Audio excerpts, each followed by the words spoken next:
Bismillah ar-Rahman ar-Rahim. Mr. President, Mr. Secretary General, Your Excellencies, over the past quarter century, I have stood at this podium amidst regional conflicts, global upheavals, and humanitarian crises that have profoundly tested our global community. It often feels that there was not a moment when our world was not in turmoil. And yet, I cannot recall a time of greater peril than this. Our United Nations is facing a crisis that strikes at its very legitimacy and threatens a collapse of global trust and moral authority. The UN is under attack, literally and figuratively. For nearly a year, the sky blue flag flying over UN shelters and schools in Gaza has been powerless to protect innocent civilians from Israeli military bombardment. UN aid trucks sit motionless just miles away from starving Palestinians. Humanitarian workers who proudly wear the emblem of this institution are disparaged and targeted. And the rulings of the UN's International Court of Justice are defied, its opinions disregarded. So it's no surprise that both inside and outside this hall, trust in UN's cornerstone principles and ideals is crumbling. The harsh reality many see is that some nations are above international law, that global justice does bend to the will of power, and that human rights are selective, a privilege to be granted or denied at will. We cannot stand for that. And we must recognize that undermining our international institutions and global frameworks is one of the gravest threats to our global security today. Ask yourselves, if we are not nations united in the conviction that all people are equal in rights, dignity, and worth, and that all countries are equal in the eyes of the law, what kind of world does that leave us with? Your Excellencies, the attacks of October 7th on Israeli civilians last year were condemned by countries all over the world, including Jordan. But the unprecedented scale of terror unleashed on Gaza since that day is beyond any justification. The Israeli government's assault has resulted in one of the fastest death rates in recent conflicts, one of the fastest rates of starvation caused by war, the largest cohort of child amputees, and unprecedented levels of destruction. This Israeli government has killed more children, more journalists, more aid workers, and more medical personnel than any other war in recent memory. And let us not forget the attacks on the West Bank. There, since October 7th, the Israeli government has killed more than 700 Palestinians, among them 160 children. Palestinians held in Israeli detention centers exceed 10,700, including 400 women and 730 children. 730 children. Over 4,000 Palestinians have been forced from their homes and lands. Armed settler violence has surged, and entire villages have been displaced. And in Jerusalem, a flagrant violations of the historical and legal status quo at Muslim and Christian holy sites continue unabated under the protection and encouragement of members of the Israeli government. To be clear, this is in the West Bank, not Gaza. Almost 42,000 Palestinians have been killed since October 7th.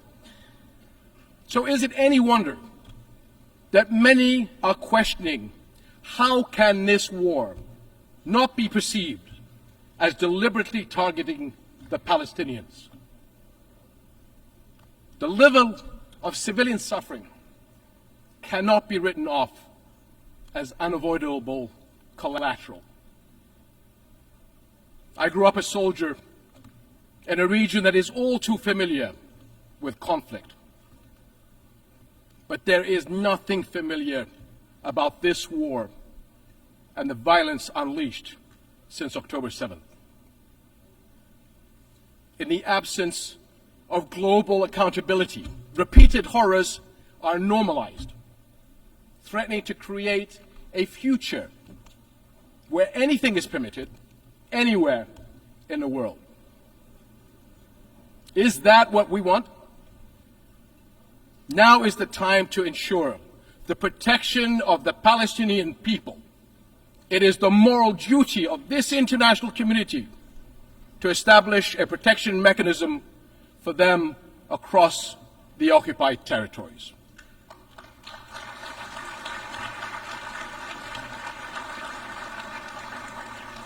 This will guarantee the safety of Palestinians and Israelis from extremists who are taking our region to the brink of an all-out war. That includes those who continue to propagate the idea of Jordan as an alternative homeland. So let me be very, very clear. That will never happen. We will never accept the forced displacement of Palestinians, which is a war crime.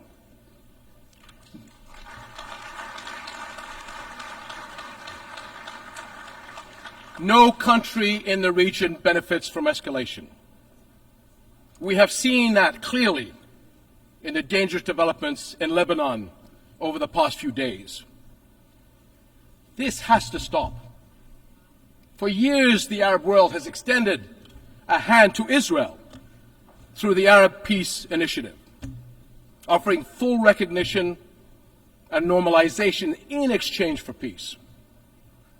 But consecutive Israeli governments, emboldened by years of impunity, have rejected peace and chosen confrontation instead.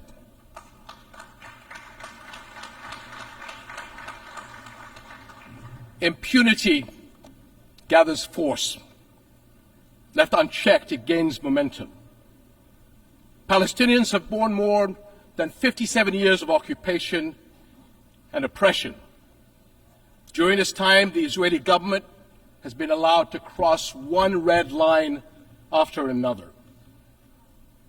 But now, Israel's decades-long impunity is becoming its own worst enemy, and the consequences are everywhere. The Israeli government has been accused of genocide at the ICJ. Expressions of outrage at its conduct are echoing around the world. Cities everywhere have seen mass protests, and calls for sanctions are growing louder. International frustration with Israel has long been mounting, but it has never been more exposed. For decades, Israel has projected itself as a thriving Western-style democracy in the Middle East. But the brutality of the war on Gaza has forced the world to look closer. Now many see Israel through the eyes of its victims. And the contradiction, the paradox, is too jarring. The modern advanced Israel admired from afar, and the Israel that Palestinians have experienced firsthand, simply cannot coexist. Israel will eventually be entirely one or the other. That is the choice its leaders and its people will have to make. To live by the democratic values of freedom, justice, and equality for all, or to risk further isolation and rejection. Over and over, we have watched Israel try to achieve security through military means. Each escalation is followed by a pause until the next deadlier one. And for years, the global community has taken the path of least resistance, accepting the status quo of the ongoing military occupation of Palestinians, all the while paying lip service to the two-state solution. But it has never been more evident that the current status quo is untenable. And as the International Court of Justice's advisory opinion underscored 2 months ago, it is unequivocally illegal. The Court's opinion bears a moral imperative to us all. The obligation it carries is one that our nations cannot afford to ignore for the sake of our world, as well as the future for Palestinians and Israelis alike. Because both peoples deserve to live their lives in dignity, free of violence and fear. And the only way to achieve that is a just peace, one grounded in international law, justice, equal rights, and mutual recognition. That is something we, as nations and people everywhere, can and must unite around. Your Excellencies, the world is watching, and history will judge us by the courage we show. And it is not just the future that will hold us accountable, so will the people of the here and now. They will judge whether we as the United Nations will surrender to inaction or will fight to uphold the principles that anchor this institution and our world. Right now they are asking whether we will stand by as parents watch their children waste away, as doctors watch their patients die for lack of basic medical supplies, and as more innocent lives are lost because the world failed to act. This war must end. Hostages and detainees must return home. But every day we wait is one day too long for far too many.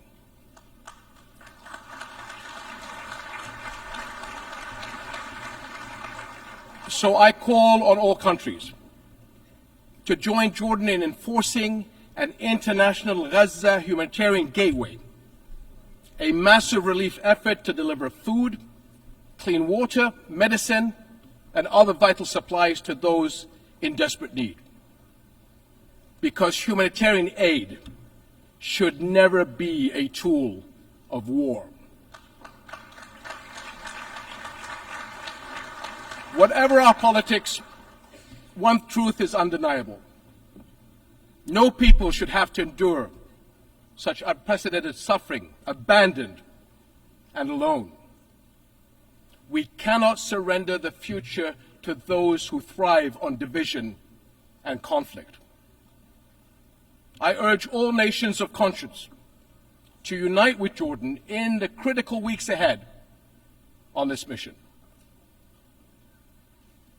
Almost a year into this war, our world has failed politically, but our humanity must not fail the people of Gaza any longer. Echoing the words of my father from 64 years ago at the 15th session of the General Assembly, I pray that this community of nations may have the courage to decide wisely and fearlessly, and will act with urgent resolve that this crisis and our conscience demand.